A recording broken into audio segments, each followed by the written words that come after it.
So I want you to talk to us today about micro-stretching and how can we use stretching to help ourselves get better sleep, and also to help ourselves with anxiety and our stress. Can we use stretch to have less stress? That's my question for you. Oh, yes, most definitely. Thanks, Angelos, for having me. A bit about myself. My name is Nikos Apostolopoulos. I developed the technique of microstretching back in 1995. I developed the technique after suffering a major motor vehicle accident where I was hit by a car on my bicycle, and it resulted in a spinal fusion C5, C6 in my neck. And I just needed to get better. So I tried a lot of other modalities, not to say that other modalities are wrong, like physiotherapy, massage therapy, acupuncture, but they weren't working for me. So I decided to look at the concept of stretching, but gentle stretching. And how I came about this is I actually hung my head over a bed, placed my hands on my forehead, and got the relief that I needed. So that was the beginning of microstretching. But interestingly enough, when you look at joints, because when you're dealing with stretching, you're dealing with joints as well, the costovertebral joints, so the joints in your lungs, so the ribs and all this, they actually don't have sites of deterioration or dilapidation, which I find kind of interesting because they're constantly working for the duration of our lives. So but what they do is they work on being very gentle. So their movement is gentle, even in forced expiration, from track and field, or from any type of sport, or even stress where you're actually hyperventilating. These joints do their job without any defects, which is very amazing. So that was one of the big concepts that allowed me to develop the technique of microstretching, which is basically, in a nutshell, is using gentle stretching techniques by placing your body in certain positions where the body is supported, and that facilitates a proper stretch. The key is not to go to the point of pain, which is going to answer your question about using stretch. Anytime you take your body to pain and discomfort, the body's response to pain and discomfort is threefold: fight, flight, or fright. So you are priming it for activity. You are getting it ready to remove itself from the stimulus that is causing its pain. That is known in the physiology world, that is called the sympathetic nervous system response. You got to realize that your autonomic nervous system, your nervous system has two systems. One is the sympathetic nervous system, which is the fight, flight, or fright. Let me get ready for activity. Let me remove myself from a stimulus of pain and discomfort and inflammation, because pain and discomfort causes inflammation. The definition for pain by the International Association for the Study of Pain basically says a sensory response with tissue damage or degrees of tissue damage. So tissue damage, in a nutshell, is inflammation. So inflammation is a very, very important concept to keep in mind when you're looking at trying to basically delete or diminish any anxieties in your body. Anytime you develop stress, anxiety, that's an inflammatory response. It's an inflammation. Basically what it does is it releases these things called pro-inflammatory proteins. The proper name is cytokines. And these cytokines are actually specifically two of them. I know I'm throwing a lot of medical jargon out there, but it's very, very important that your audience realize that there is a science behind stress, as we all know, and there's also science behind proper stretching. So when these pro-inflammatory cytokines are released in the body through pain, whether it's physical or mental, emotional, they actually cause inflammation. The key then is to diminish the inflammatory response, to turn off your sympathetic nervous system response. So when you go back to the autonomic nervous system, then you're looking at the other factor, which is called the parasympathetic nervous system. The parasympathetic nervous system is a system of healing, and it's a system that you need to activate in order to diminish inflammation. So, getting back to your question, why stretching to relieve stress? If the stretch is done at a point of being very gentle, so what do I mean by that? Out of a scale of 0 to 10, this is a numerical rating scale of 0 being no pain, 10 being aggressive pain and discomfort. Most people, when they stretch, they think that they need to feel the stretch in order to get any sort of response from the tissue with regards to elongation and increasing ranges of motion.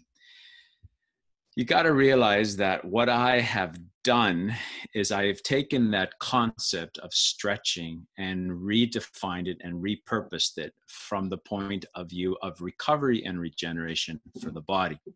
So most people, as I said, will stretch around a 7, 8 out of 10 because they feel that they need to feel that tissue pulling.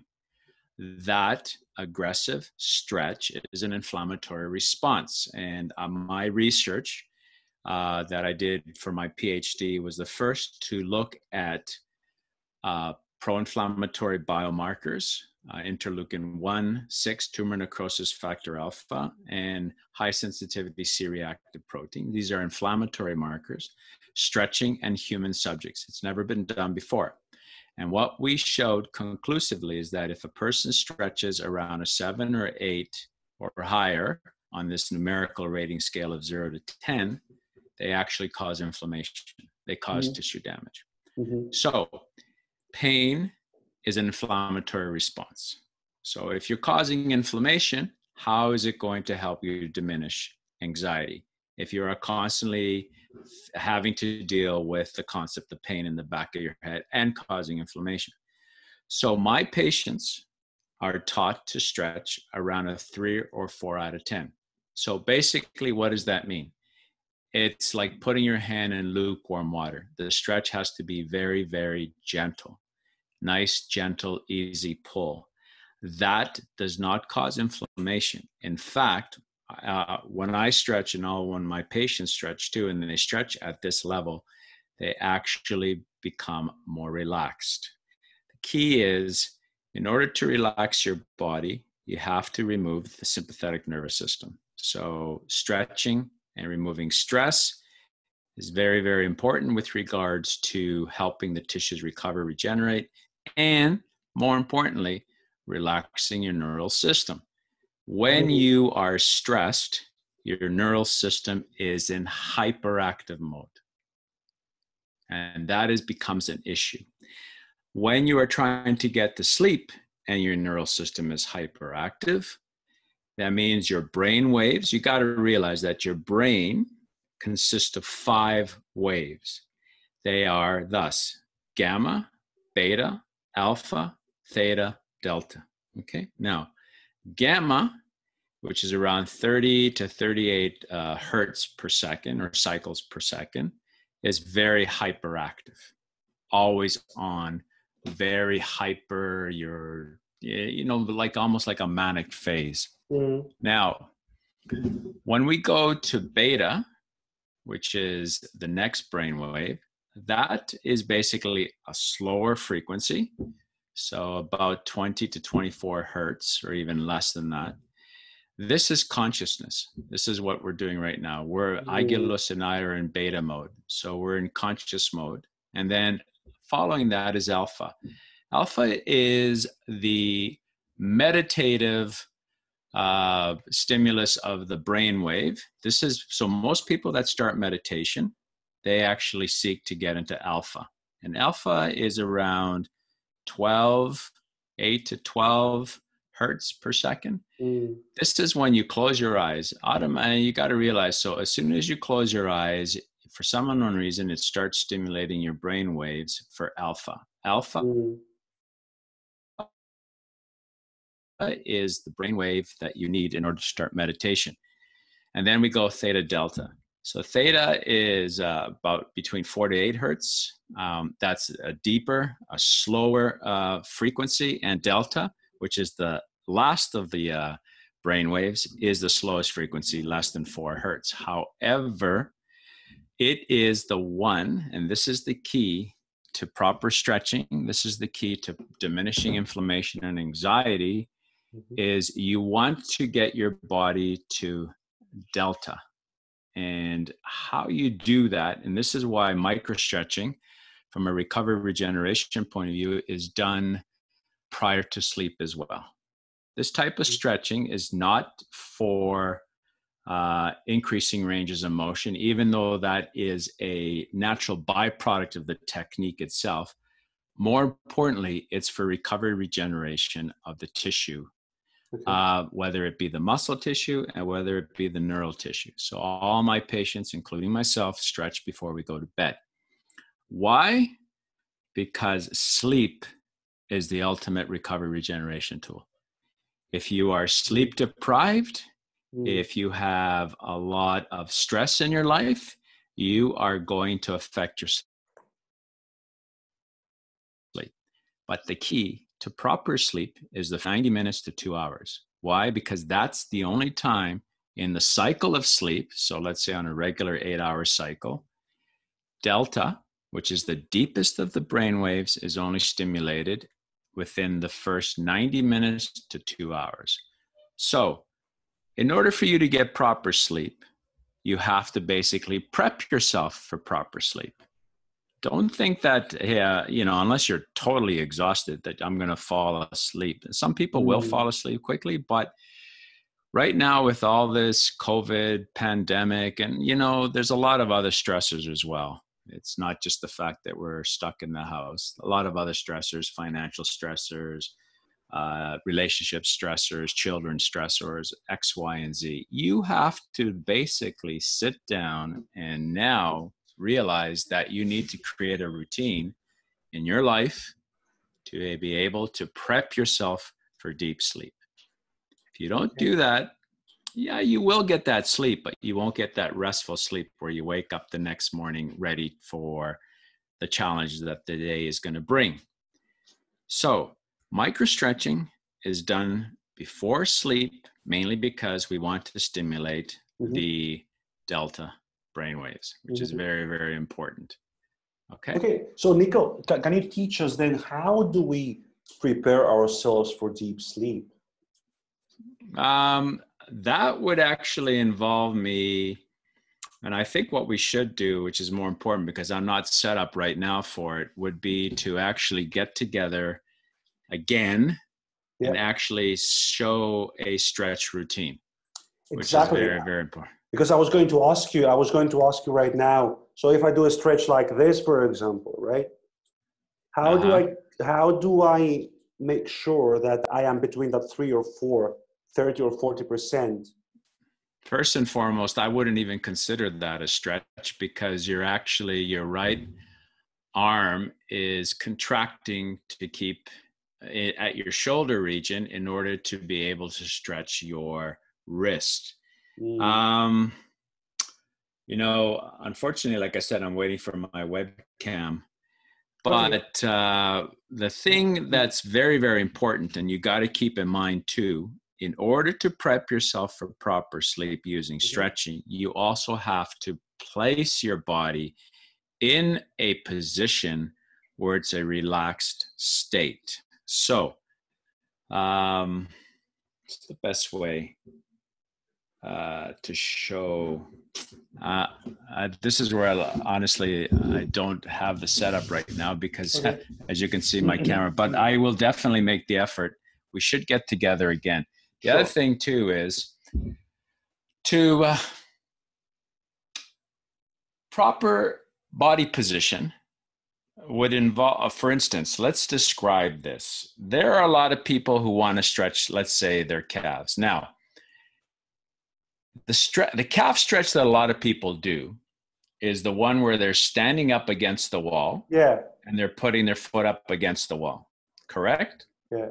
A lot of people do that stretch, or they're standing on a step and they're actually trying to stretch their calf while standing on the step, which means that the foot is below the step that's being stretched. Correct.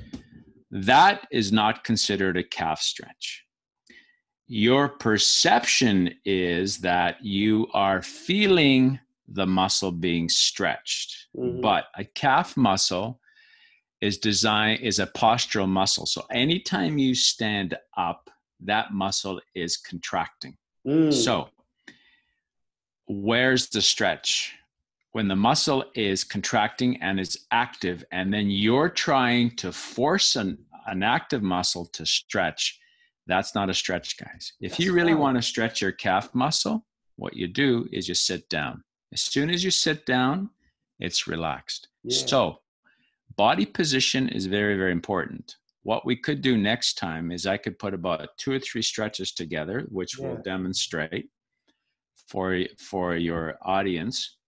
I mean, the other thing, which is very, very important, and this is not a sales job, and I hope you don't see it this way, but I am offering online courses too with regards to microstretching and to learn the technique of microstretching. So that might be something that your audience might be interested in. But for now, I will make a promise here online that we will definitely get together and we will put together 3 or 4 stretches that you need to do. Now, the key to proper stretching, besides intensity has to be very, very gentle, as we said, 3 or 4 out of 10. How long should you hold a stretch? Now, my stretches are held for 60 seconds. Yeah, that's right. 60 seconds. It takes about 30 seconds to move from the middle of the muscle belly out towards the muscle tendon junction. You got to realize the way the body works is muscle will generate the force, and then the force will move from the muscle to the tendon. The tendon, which is attached to the joint or the bone, moves the joint itself. So it takes about 30 seconds to move from the middle of the muscle belly to the myotendon junction. It's the myotendon junction which you have to focus on, and that's 90% of all injuries happen at the myotendon junction. Also, a lot of stiffness is at the myotendon junction. Muscle can stretch 1.5 times its own length, okay? But a tendon, you can't, if you stretch it greater than 4% of its own length, you damage it. So the key is, now what happens at the myotendon junction is where you're going to diminish stiffness. Another thing that affects people is joint pain, joint stiffness. And again, when you have that and you're trying to stretch it, it's counterproductive. It's not going to help you relax your neural system. The key is to also relax the neural system through proper stretching. This is very, very important. So you hold the stretch for 60 seconds. Remember, body position. I said that you have to place the body in a position where you eliminate as much muscle contraction as possible to relax the neural system, to activate the parasympathetic nervous system, as we discussed previously. So we will put together 3 or 4 stretches. Every person that has used these stretches has basically said that they've had better sleep and diminished anxiety, which is very, very important. Okay. Good, nice. So I've got some follow-up questions for you. So we can do unlimited, like all sorts of stretches, different muscles. Which are those muscles, the stretches, particular stretches that will help us, that have the maximum effect, let's say, on that parasympathetic nervous system, so we can relax? So if I stretch my hand, is it the same as if I stretch my leg, for example, my calf? Well, my stretching transcends the whole body. The same principles apply. Very gentle stretch, hold it for 60 seconds. The other thing that we have to mention too, 3 other things actually, is frequency. Doing one stretch on one side of the body is not going to cut it. So you have to stretch. So let's say we're stretching our right calf. So you will stretch your right calf for a minute, then you'll go and you'll stretch your left calf for a minute, and you're going to repeat it 2 more times. Okay, so that's 6 minutes of calf stretching. Right. As the other thing that I said too was body position. So You have to place your body in the proper position. Now, one of the most important factors that's going to help you activate your parasympathetic nervous system while stretching is breathing. Okay. You need to breathe, and it has to be a deep breath. It has to be a breath that is in the belly, Okay. not the chest. Now, interestingly enough, working with a lot of patients, the one thing I noticed that people that are in a lot of pain, they're shallow breathers. And that also is the breathing pattern of people that are stressed and are anxious. Your body will eventually force you to take that deep breath where you're like, oh. That deep breath is the parasympathetic nervous system. Right. Those small little truncated breaths, that's sympathetic. That's neural driven. That's stress driven. So when you are stretching, you're doing two proper stretching, like micro-stretching. When you are doing micro-stretching, you're doing two things. One is not only are you relaxing your body, but you're breathing deeper. You need to get that deep breath to stimulate your parasympathetic nervous system, which is very, very important. And that's the key that's going to help you get ready for proper sleep. Right. Another thing that's very, very important, and I know a lot of people are going to hate me for saying this, but I'm going to say this regardless, Please do. is do not have your cell phone beside you prior to going to sleep. Do not look at it prior to going to sleep. In fact, I always recommend that you need to shut that down at least an hour before sleep. It's a stimulus, guys. It's an electromagnetic stimulus that actually can and does affect your neural frequency. So you need to basically turn that off. A lot of people are going to hate me for saying this, but hey, the bottom line is, if you want that deep sleep, if you want that recovery sleep, because you got to realize that the delta brainwaves, which is the deepest of the brainwaves, is where you release your restorative enzymes. That's when your body begins to heal. Give it the maximum opportunity to heal, to basically recover. It's up to you guys. You know, these are the tools that I've developed in my clinic over the years since 1995. And these are the things that I have seen. I have worked with elite and professional athletes in numerous sports federations, from the English Premier League, National Football League, National Basketball Association, National Hockey League. I have worked with athletes, Paralympians, and I have seen that there are certain basic tools to help the body recover and regenerate. And the most important one is sleep facilitated through proper stretching, gentle stretching. Yeah. Nico, wow. Because if you think about it, you were talking about hertz and frequencies. It's like this thing is electromagnetic like waves. So of course they're going to affect your inside mechanism, right? Of your brain. Everything has a frequency associated with it. Everything from the rock, even though you're seeing this rock sitting there, it actually has its own frequency. It's a very dense frequency, but it has a frequency.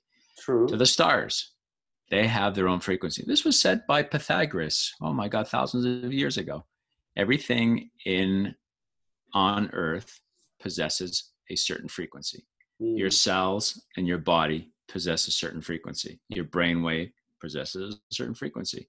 Right. So it only makes sense, vibrational energy, we call it, that you've got to look at diminishing as much vibration as possible. I was born in the 60s, so I'm almost 60 years old. But I could honestly tell you that back then, when we didn't have a lot of these all we had was radio waves. We didn't have the frequencies that we're approaching right now with regards to cell phones. Like, for instance, apparently I was talking to a friend of mine who's a physicist. I'm not a conspiracist at heart, so I'm just going to say this for what it is. Mhm. but apparently the 5G network is approaching the microwave wavelengths. Right. Now, think about it. Microwave wavelengths. You have a microwave at home. How does it cook the food? It cooks it from the inside out. Mm. So if we're approaching the wavelengths of the microwave spectrum with this 5G, what's it doing to our bodies? What's it doing to our cells?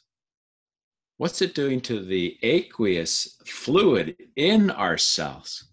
That has a vibrational energy as well. So you've got to start thinking that if I actually want to de-stress, if Mm. I want to actually help myself diminish any form of anxiety to give me my better sleep, because sleep, guys, is the elixir of life. You need proper sleep.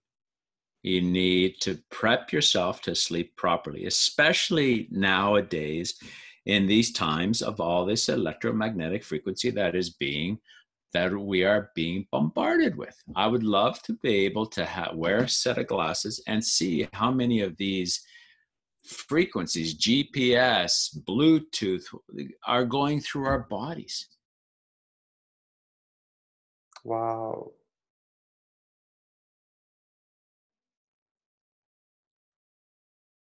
Nico, can you still hear me?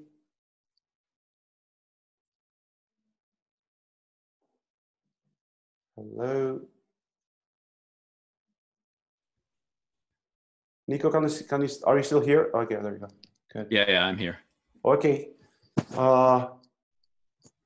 Wow, I'm listening to you very, very carefully, and it's a wake-up call for me, actually.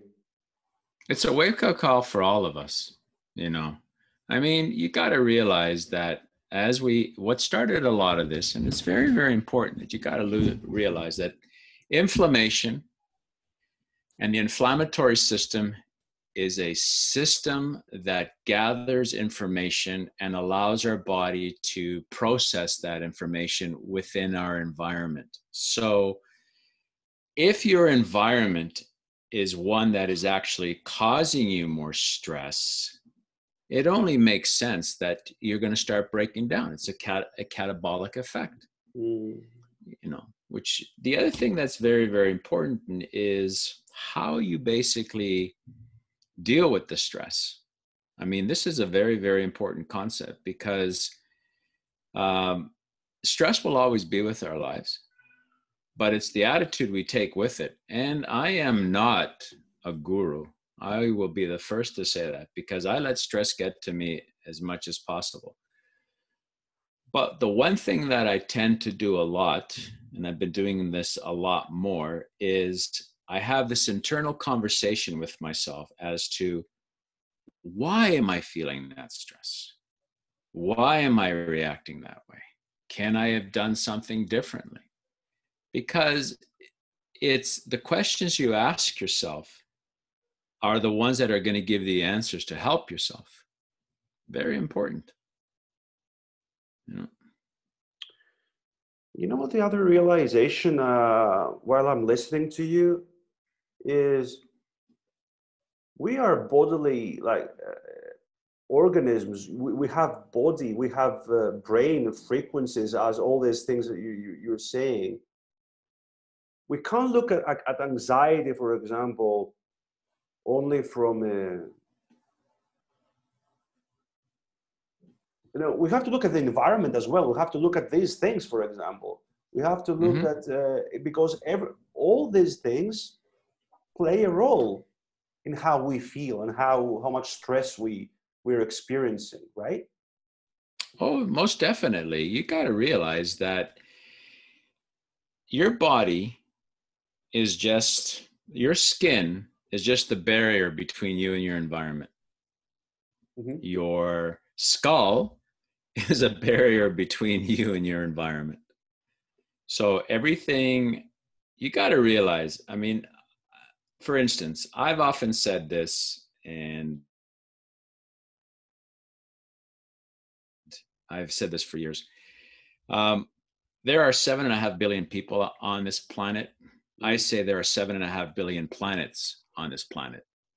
You got to realize that everything that we do, we are only responsible for ourselves. And everything inside of here manifests itself outside, and what's outside manifests itself inside. So there's a symbiotic relationship between our internal and external environments. How we relate to our internal and external environments are through our 5 senses: sight, smell, hearing, touch, feeling. Feeling is touch, and taste, and inflammation. Everything is an inflammatory response, guys. So even the food you take, even the food you eat is an inflammatory response. You put something in your mouth, and sometimes what you eat develops gas, a lot of gas in your body. Your tissue, the thing you got to realize with the gastrointestinal system, and this is very, very important, it is beside your lungs, okay? The gastrointestinal system is the only one of the 2 systems that basically communicate with our external environment. So our tube from our nose to our rear end, that tube system is exposed to the environment. If there is a perforation of, let's say, your small intestine, that develops an infection that can kill you called peritonitis. Why? Because now the external environment, because the cells in our bodies have been designed to create barriers. These are barriers that are very important for us to function properly. But if I cut that barrier, that wall at my small intestine, I am exposing my internal environment to the external environment, which is what my gastrointestinal system is. And I actually develop peritonitis and I can die. So that's inflammation. Food is an inflammatory response.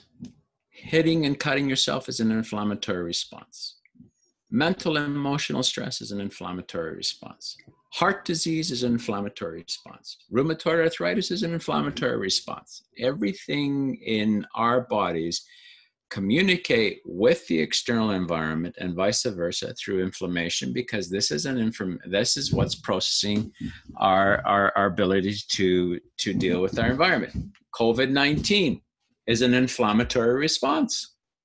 Guys, your cells, your lung cells are being affected in a way.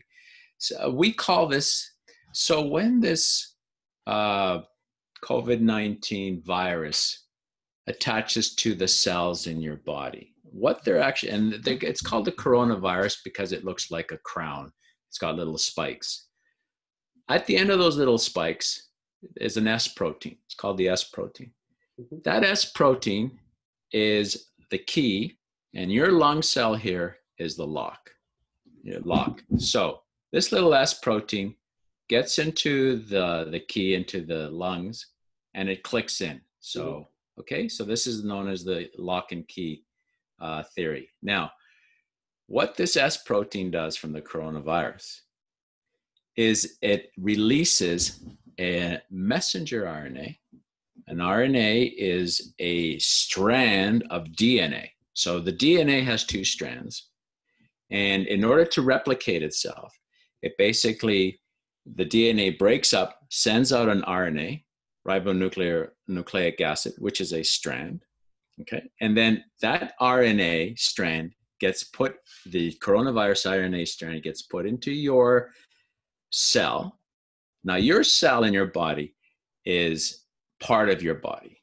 So if it senses that it's part of your body, it's not going to create an inflammatory response. For instance, people that actually have organ transplants, one of the biggest things is they are taking immunosuppressant drugs. Because if they don't, the body's going to tear that organ apart because it's a foreign substance. So what happens with the coronavirus is it basically takes your normal cell that your body recognizes and changes its structure. And then all of a sudden, your body's saying, wait a sec, this is foreign. I don't recognize this. Mm-hmm. And this creates this whole inflammation in your body, which is called a cytokine storm, which some people will survive. We survive. Even a cold is a cytokine storm. Even your influenza cytokine storm. We survive those things. And we develop the antibodies. And now your body recognizes, oh, if this thing comes back into my body again, I know that this is not part of me. Okay? So Nico, that's inflammation. What is, can you make inflammation simple to us? What is inflammation and why does the body create that inflammation? Inflammation is an information network system. Basically, it's a way of the body communicating with itself and with the environment. As I said, if you cut yourself, your body now has to repair it. In order to repair itself, it actually causes, that site causes inflammation. So I cut myself and now I have dead cells in my body. So the body sends inflammatory cells in that area, the Pac-Man, to eat up all the dead cells, to create a sterile environment so that way I could start laying down new tissue. That's what inflammation is. It's an it's an information network. It's a communicative information network designed to help the body function properly. If we didn't have the inflammatory system, we'd be dying from every parasite, every virus out there. Yeah. So mental emotional stress, guys, is an inflammatory response. It's inflammation.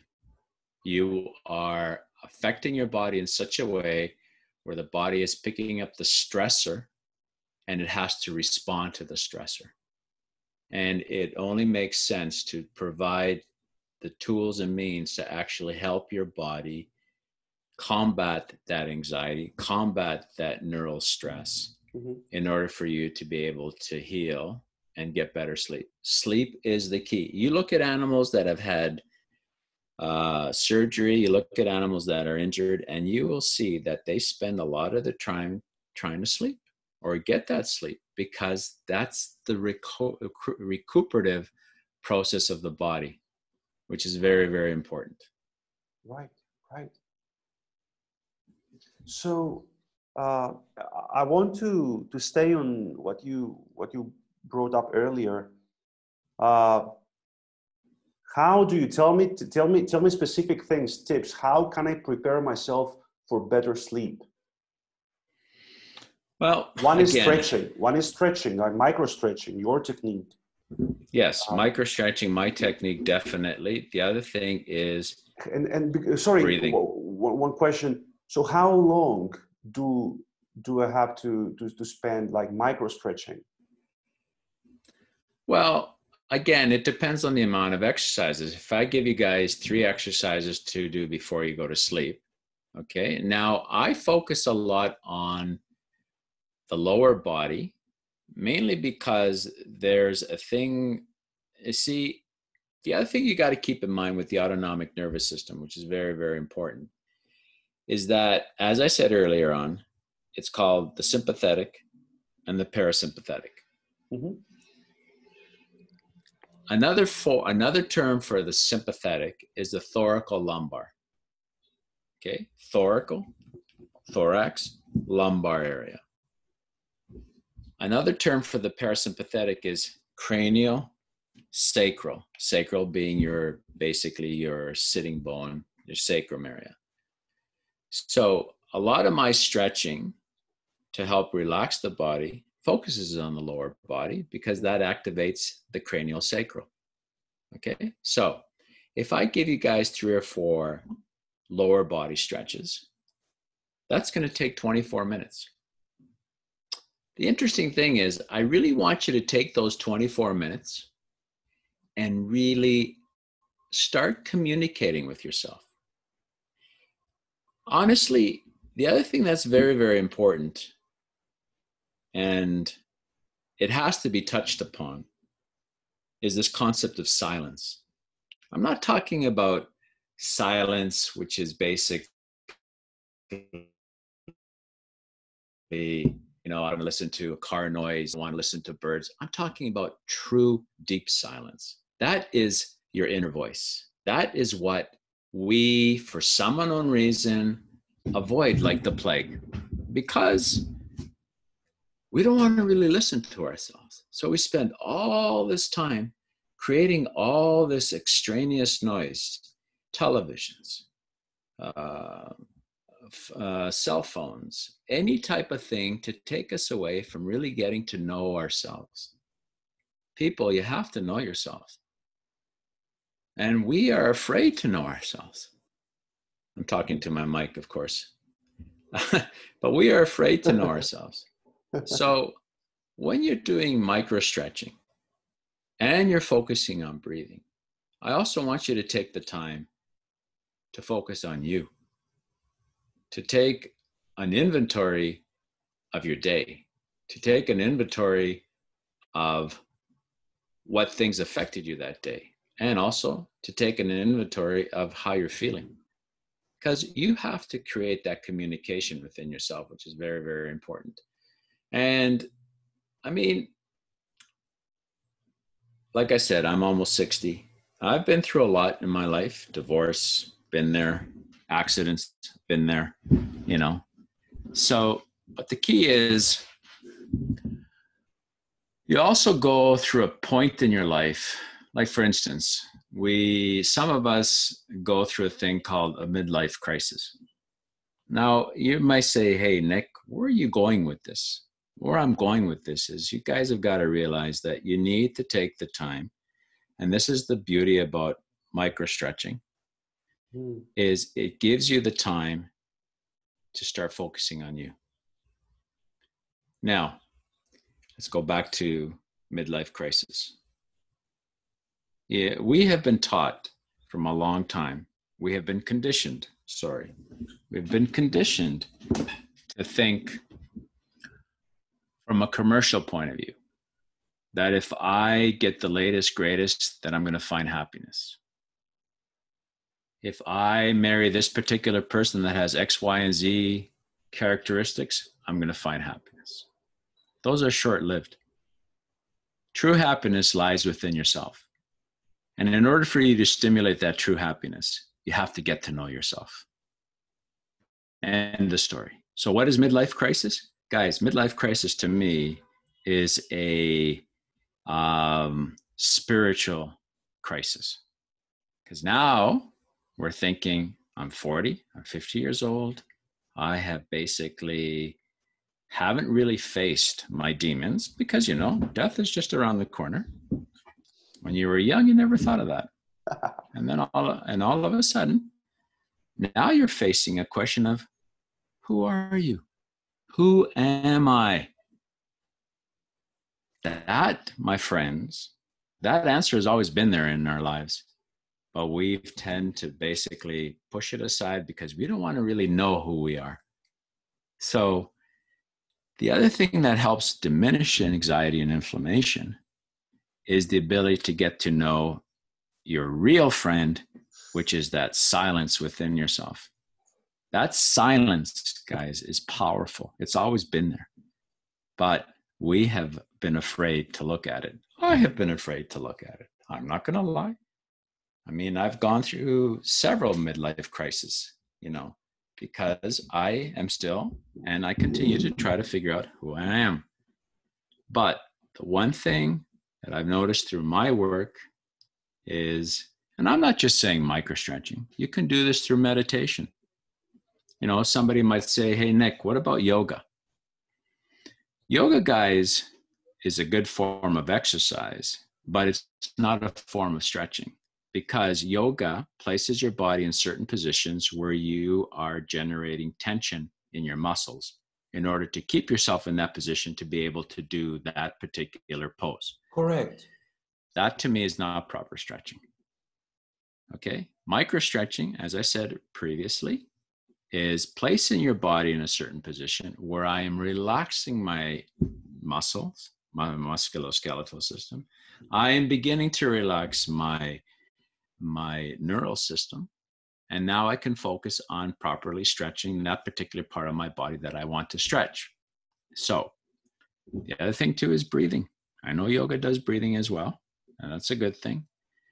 But start taking an inventory of who you are. Start listening to yourself, because some of that anxiety that we feel is the anxiety of the uncertainty of whom I really am. And now when you're placed in the position where you're in lockdown, where you don't have the ability to, how do you say, visit as many distractions as possible, the beach, the merry-go-round, the Ferris wheel, the movie theaters, all these have been taken away from you. Guys, now you're left with your environment has now become very, very limited, very, very small. And now you're left at thinking about you. Mm. And that is an anxiety building exercise as well, and a stress building one. Nico, oh my God, like I've got so many follow-up questions here. Interesting. So what you said about yoga was very interesting. So yoga, you said yoga is a form of exercise because you create some discomfort. So if you create discomfort, there is some growth there, right? So if you build a muscle, right, and the tissues break, that's why you have growth, right? True. That's called.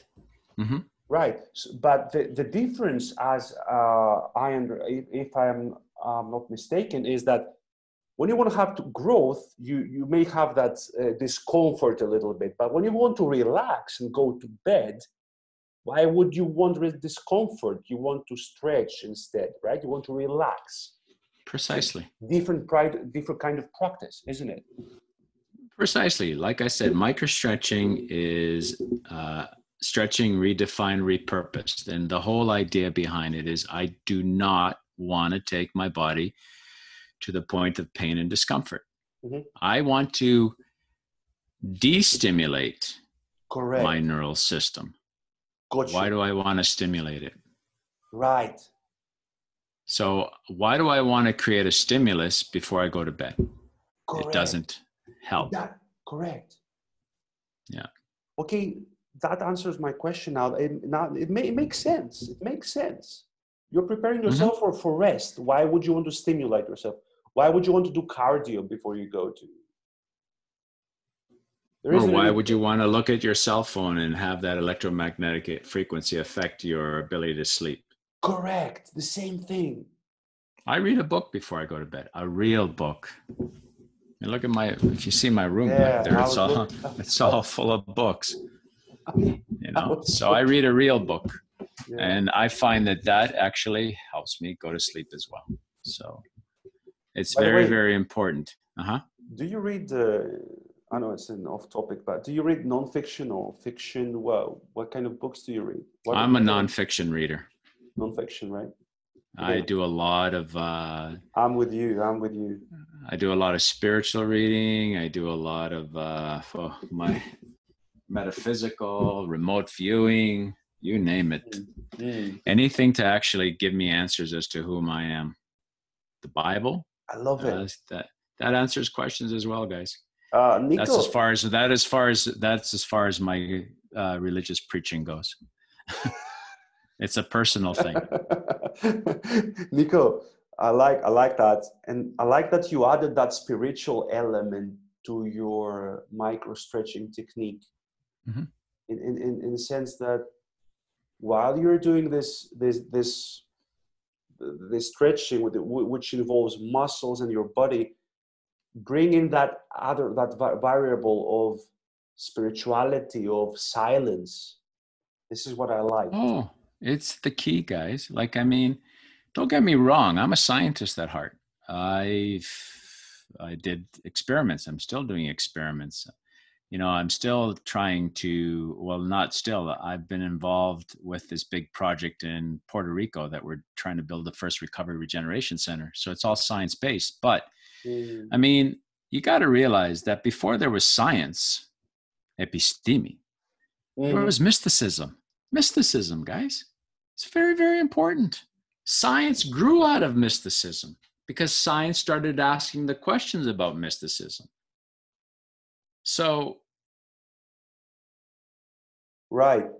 Or, we have to yeah. basically look at our mystical, the spiritual. I'm not saying, you have to believe in a God. I do. My daughters are agnostics, but I believe in a God. That's just me. But what I am saying is you have to look at the spiritual. You have to look at there's the mental, emotional, physical, and then there's the spiritual. Athletes are the same way. Athletes are spiritualists because they have to find that energy within themselves to be able to compete at a high level. They have to know themselves. We're no different. We're no different. The spiritual is very, very important. That spiritual is encompassed by the concept of true silence. I don't know how many of you guys have been in situations where, let's say, you were thinking about something that you were going to steal something. And then all of a sudden this little voice comes on the inside of you and basically says, well, I don't know if you want to do that. Look at me. And you may think to yourself, that's conditioning. No, that's that inner voice saying, you got to do what's right. It's very, very important. And you have to realize that you yourself give meaning to everything as well. So you are a dictionary of your life with the world. So everything you do out there, you have to process within yourself to figure out. It gives you the idea of what's going on with your life or not. So take the time to really get to know yourself. And then, so with MicroStretching, you take that time because you are placing yourself in a position where you are giving yourself that time to think. You're holding a stretch for 60 seconds. Yeah. Focus on those 60 seconds. Here, I'll give you guys a clue that what I like doing. Yeah, the other thing how I also get my better sleep besides MicroStretching, and this is very difficult for some people to do, is I sometimes use earplugs.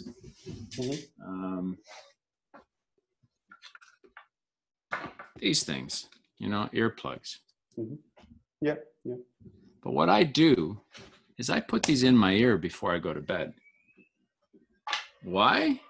Because then I can listen to my own heart rate. Wow. When you were a baby, you were listening to your mother's heart rate. That was the constant noise, besides, the gurgling in her stomach and all this stuff. Yeah. But your mother's heart rate, your mother's breathing was what you were listening to. So why not go back to listening to your own breath? Right. Why not go back to listening to your own heart rate? These are calming things. When your heart is calm, you're calm. When your breathing is calm, you're calm. When your breathing is shallow and fast, and when your heart is fast and beating at a fast pace, you're not calm. Think about it. Just think about it. Those concepts right there. Shallow breathing, calm. Low heart rate, calm. That's right. So why not create the situations in your heart, in your body, in your life that are going to help you create a calm heart, a calm breathing to get you ready for sleep.